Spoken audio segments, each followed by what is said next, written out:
come up and comment, and we'll fill some questions. I thought it was a good opening week for us in SEC play. I thought we played really well to start off at Kentucky in the first half.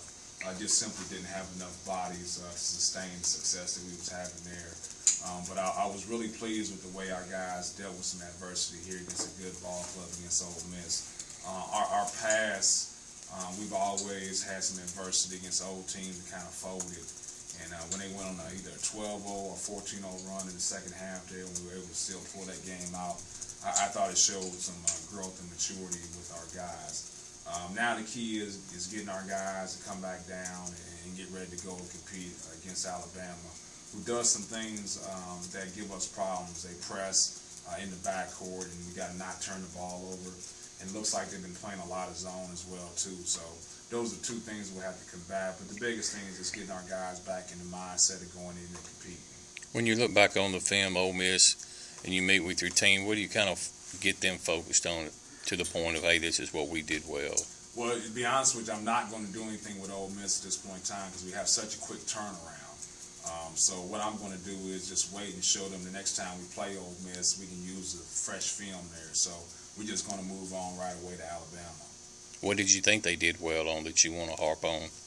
Well, I think the biggest thing is we found a way to deal with adversity. We didn't drop our heads and stop competing. We weren't able to score the basketball, and they went on that big run. But also, we continued to drive the basketball. We didn't get caught up in the fact that we're not making shots. We continue to put our head down and drive the ball and get into the paint and have some positive things happen from our ability to drive the basketball. With the close proximity to Alabama, how will you kind of handle travel? Will you go over Wednesday or will you go over the night before? We'll treat it just the same. We'll leave on Tuesday. You talk about that adversity. It seems like I.J. Roddy's the guy, whenever there's situations like that or late in games, even if he's had a bad game previously, those are sort of his moments to step up, which is impressive for a freshman. Yeah, I mean, he has some attributes that are really uncommon for a freshman.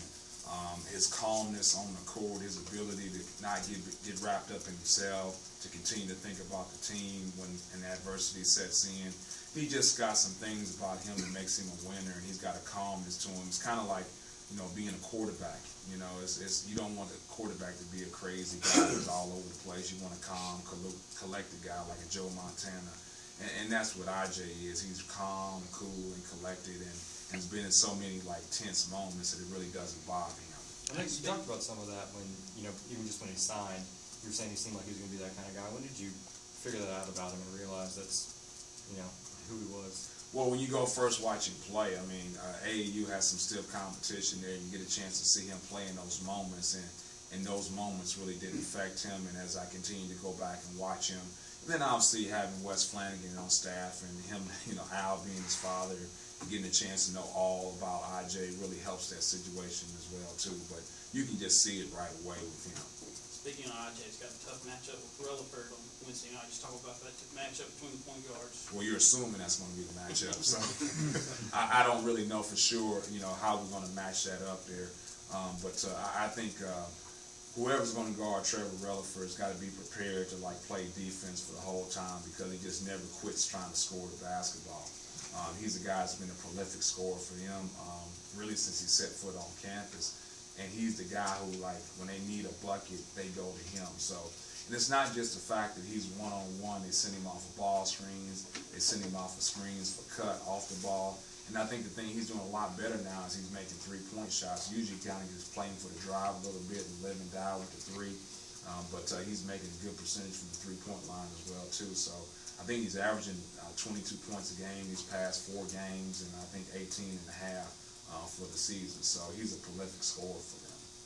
Can you talk about how Rockwell has developed in his past couple of years? When he came in, he was more of just a role player. A lot of people didn't know what he could do well, but he's becoming a scorer. He's becoming a defender. Can you just talk about just how he's progressed in his first 2 years? Yeah, I think the thing you got to be careful about, and this is what happened to Rockwell at the beginning of last season, he had some early success scoring the basketball.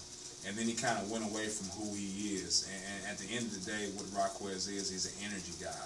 And he scores his points off his energy. So now we can't get into this pigeonhole where Rockwell is a scorer. Now, the reason why he's scoring is because he's so active.